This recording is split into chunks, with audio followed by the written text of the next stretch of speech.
بہت ہی کم وقفے میں. السلام علیکم ساتھیوں. دیکھیے جیسے تاجدار بھائی ابھی بتا رہے تھے کہ نان ٹیچنگ اپنا کام پورا کرتا ہے. لینڈ اینڈ گارڈن کے لوگ جو ہیں وہ اس ٹھنڈ میں بھی یہ دھیان رکھتے ہیں کہ کوئی پودا خراب نہ ہو. اسی طرح سے جو ہالس کے لوگ ہیں, اتنی ٹھنڈ پڑ رہی ہے کوئی ٹھکانا نہیں, لیکن ہالس کے لوگ ہیں صبح ہی اٹھ کے جا کے اسٹوڈنٹس کو ناشتہ بھی پہنچا دیتے ہیں, دوپہر میں کھانا بھی پہنچاتے ہیں اور رات میں لنچ بھی. جو آفیسز کے لوگ ہیں صبح ہی اٹھ کے آ کے آفس میں پورا دن اپنا کام کرتے ہیں. جو میڈیکل کے لوگ ہیں وہ صبح ہی میڈیکل پہنچ جاتے ہیں, جیسے ان کو جو کام کرنا ہوتا ہے وہی ایک سب سارا لوگ کام کرتے ہیں. نان ٹیچنگ کا ہر آدمی اپنی اپنی ذمہ داری, اپنا اپنا کام پوری محنت اور پورے طریقے سے کر رہا ہے. آپ کہہ سکتے ہیں کہ علی گڑھ مسلم یونیورسٹی کی بنیاد ہے نان ٹیچنگ اسٹاف. اگر نان ٹیچنگ اسٹاف ایک دن کے لیے اسٹرائک پر چلا گیا تھا ابھی تو کوئی کام ہو پایا تھا؟ باہر سے بلا کے تاہری کھلائی تھی بچوں کو, وہ بھی پرووسٹ خود سرو کر رہے تھے, پرووسٹ اور وارڈن. یہ حال ہو گیا تھا. اس کے باوجود ان کو کوئی فکر نہیں ہے, بس آئے اور کہہ دیا بھائی 3500 لوگ یہ ایکسٹرا ہیں, یہ انلیگل ہے, یہ بیک ڈور انٹری ہے, ان کو باہر کریے. ارے بھائی یونیورسٹی کس سے چلاؤ گے پھر جب ہمیں ہی باہر کر دو گے؟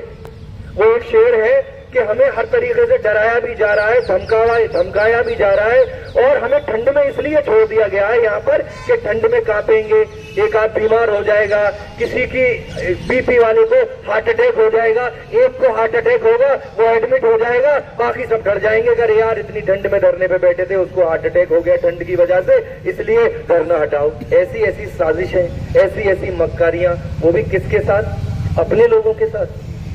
ہم کوئی غیر ہیں؟ علی گڑھ مسلم یونیورسٹی ہماری نہیں ہے, ہم یہاں پہ پڑھے لکھے نہیں ہیں, ہم یہاں پر کام نہیں کرتے, یہاں پر اپنی زندگی کے بہترین سال ہم نے علی گڑھ مسلم یونیورسٹی کو نہیں دیے کیا؟ اس کے باوجود ہمارے ہی گھر کے لوگ جو اس علی گڑھ مسلم یونیورسٹی کے بڑے جن کو ہم کہتے ہیں, وہی بڑے اس قدر ظالمانہ حرکت, اتنا ظلم ہمارے اوپر کہ ان کو یہ پرواہ نہیں ہے کہ ایسی کانپتی ہوئی ٹھنڈ میں ہمارے اپنے لوگ, ہمارے بچے, ہمارے چھوٹے بھائی, ہماری بہنیں ٹھنڈ میں بیٹھی ہیں یہاں پر, کوئی پرواہ نہیں ہے. اتنے سنگ دل, اتنے پتھر دل. ایسے بھی وائس چانسلر ہوا کرتے تھے, میں نے پہلے بھی بتایا تھا کہ علی گڑھ مسلم یونیورسٹی میں دھرنا اسٹوڈینٹس نے لگا دیا کسی بات کو لے کر ٹھنڈ میں. وائس چانسلر نے دیکھا رات میں کہ بچے سو رہے ہیں اور ٹھنڈ کا موسم ہے, ان کو ٹہلتے رہے, اپنے لاج میں نیند نہیں آئی تو ایک کمبل اور ایک گدا لے کے آگے اسٹوڈنٹ کے درمیان سو گئے. 7 اسٹوڈنٹ سو رہے تھے. اب انہوں نے صبح جب اسٹوڈنٹ اٹھے تو انہوں نے دیکھا یار یہ 8واں آدمی کون سو رہا ہے, کمبل ہٹایا تو وی سی صاحب سو رہے تھے. بچوں نے کہا سر آپ کہ یار میرے بچے سڑک پہ ٹھنڈ میں سوئے اور باپ اندر سو جائے, یہ میرے دل نے گوارا نہیں کرا, اس لیے میں بھی یہیں آ کے سو گیا. ایسے بھی وائس چانسلر گزرے اور پھر ان بچوں سے اسی وقت بات کی, ان کا مسئلہ اسی دن حل کیا. ایسے بھی وائس چانسلر گزرے. اور یہ ہمارے وائس چانسلر ہیں جو یہی پروفیسر ہیں. چلو رجسٹرار صاحب تو باہر سے آئے ہیں, ڈی سی صاحب تو یہیں کے ہیں, انہیں دکھنا چاہیے کہ بھائی ہم آپ کے اپنے لوگ ہیں, ہم آپ کے اپنے بچے ہیں, ہم آپ کے اپنے چھوٹے ہیں. کسی والد کو کیسے گوارا ہو جائے گا کہ ٹھنڈ میں اس کی اولاد کانپتی رہے اور لکڑیاں جلا جلا کے سڑک پہ بیٹھی رہے؟ کسی والد کو کیسے گوارا ہو جائے گا؟ کسی والد کا ضرب اور ضمیر کیسے یہ گوارا کر لے گا کہ اس کی بیٹیاں سڑک پر بیٹھ کے آگ جلا کر تاپتی رہے؟ لیکن کیسا ضمیر ہے ان کا, بالکل سو گیا ہے, بالکل مر گیا ہے. کوئی خیال نہیں ہے, کوئی ہمدردی نہیں ہے, کوئی محبت نہیں ہے, کوئی خلوص نہیں ہے.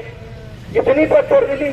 ارے صاحب ہمیشہ آپ کرسی پہ نہیں رہیں گے, ہمیشہ نہ آپ دنیا میں رہیں گے نہ ہم ہمیشہ دنیا میں رہیں گے. اتنا غرور, اتنا گھمنڈ کس بات کا کہ آپ 3500 لوگوں سے کہہ دیتے ہیں کہ جائیے کل سے مت آنا, جو 10 سال 20 سال اور 30 سال سے نوکری کر رہے ہیں. اتنی زیادتی ہمارے ساتھ. کوئی غیر بھی اگر ظلم کرے گا تو اتنا ظلم تو نہیں کرے گا. جیل میں بھی جو قیدی ہیں جو مرڈر کیس میں اور کڈنیپنگ میں اور کس کیس میں بند ہے, اتنا ظلم تو ان پر بھی نہیں ہوتا کہ سڑک پہ بٹھا کے ٹھنڈ میں ان کو بھی نہیں چھوڑا جاتا. وہ بھی اگر جیل میں کچھ کام کرتے ہیں تو اس کی مزدوری کے انہیں پیسے دیے جاتے ہیں. ہمیں تو آپ کہتے ہیں ہمارے روحانی والد ہیں. کیسے روحانی والد ہیں؟ آپ کو کیسے چین آ جاتا ہے ہم یہاں سڑک پہ پڑے ہوئے ہیں اور ہم سے کہتے ہیں کہ باہر چلے جاؤ. ہم پہ رعب دکھاتے ہیں, ہم پہ ہی ساری نقشے بازیاں دکھاتے ہیں کہ چراغوں کو اچھالا جا رہا ہے, ہوا پر رعب ڈالا جا رہا ہے اور ہم ہی بنیاد کے پتھر ہیں، لیکن ہمیں گھر سے نکالا جا رہا ہے. ہمیں کیسے گھر سے نکال دو گے؟ کیسے چلاؤ گے علی گڑھ مسلم یونیورسٹی؟ میرے عزیزوں، بہت تکلیف ہوتی ہے. اب 77 دن ہو گئے، بہت تکلیف ہوتی ہے. کوئی خیر ہوتا، کوئی دشمن ہوتا، اس کا بھی دل پسیج گیا ہوتا، اس کے بھی دل میں درد پیدا ہو گیا ہوتا، اسے بھی یہ احساس ہو گیا ہوتا کہ یہ بزرگ، یہ نوجوان، یہ بچے، یہ بیٹیاں ٹھنڈ میں سڑک پہ کانپ رہے ہیں، اپنے سارے کام چھوڑ کے دھرنے پہ بیٹھے ہوئے ہیں. تو ایک والد کی حیثیت سے، ایک وائس چانسلر کی حیثیت سے، ایک رجسٹرار کی حیثیت سے، ایک ایف او کی حیثیت سے ہم جائیں، ان کے بیچ بیٹھے اور ان سے کہیں کہ میرے عزیزوں، میرے بچوں، تمہارے مسئلے کو ہم حل کر رہے ہیں اور 4 دن میں تمہارا مسئلہ حل کر دیں گے. لیکن آپ کرنا ہی نہیں چاہتے. آپ تو یہ سوچ کے بیٹھے کہ اگلا وائس چانسلر آئے گا، وہ دیکھے گا، وہ کرے گا.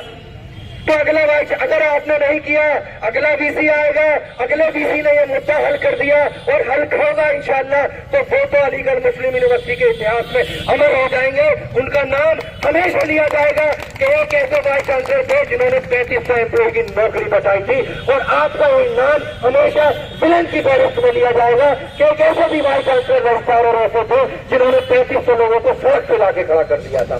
آپ یہ نہیں سوچتے. علی گڑھ کی ہسٹری ہمیشہ یاد رکھی جاتی ہے اور رکھی جائے گی آگے. اور ہم تو علی گڑھ والے لوگ ہیں، ان سب چیزوں کے لیے ظلم کے خلاف لڑنے کی ہماری عادت ہے. اسی لیے ہم جس مہم پہ چڑھ جاتے ہیں اس کو حاصل کر کے رہتے ہیں. جب میں اسٹوڈنٹ تھا، ہم نے دھرنا لگایا تھا سینئرز کے ساتھ.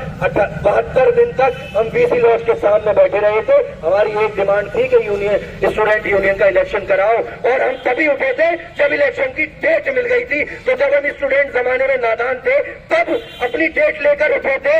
تو اب تو امپروو ہو کے سمجھدار ہو گئے، اب تو کنفرمیشن لیے بغیر جائیں گے ہی نہیں انشاءاللہ تعالیٰ. میرے عزیزوں، بس آپ سے میری گزارش ہے کہ کمیٹی کے ہر آواز پہ لبیک کہہ دینا.